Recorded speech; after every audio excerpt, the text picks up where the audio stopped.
And Well, let me just actually, really quickly, can you define submissive for us? So that we're on the same page as far as because it's such a broad word in a sense.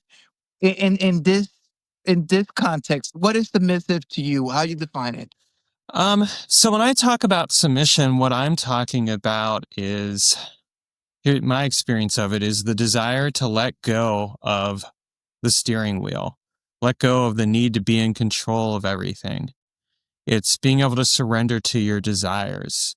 And it's choosing to form a devotional relationship with yourself, but it's also a devotional relationship with your beloved, whoever that might be. In my case, my beloved is my partner, Sheena, where in a very real sense, she is the one who's steering and directing the relationship. And I find that to be a vast turn on. It's just something that really turns me on. It brings me a sense of empowerment. One of the things that we talk about is the concept of empowerment under, which we'll get into more here in a little bit.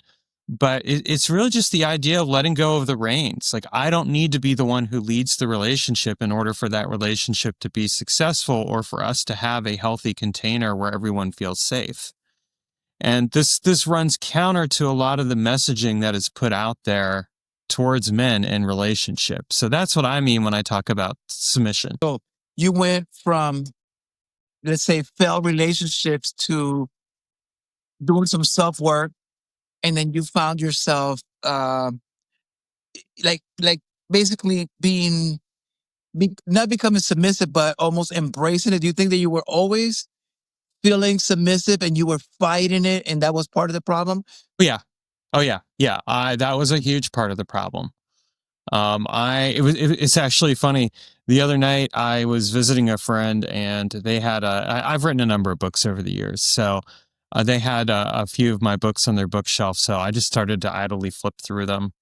And I was looking at one book and I'm like, yep, those submissive tendencies. But what I did is I would fight those submissive tendencies in my previous relationships. And part of that was because I was buying into this performative notion around how men show up in relationships. So the idea of being submissive felt like, well, if I'm a submissive man, then I'm weak. And that wasn't the case at all. But there's a lot of messaging around that can cause someone to feel that way.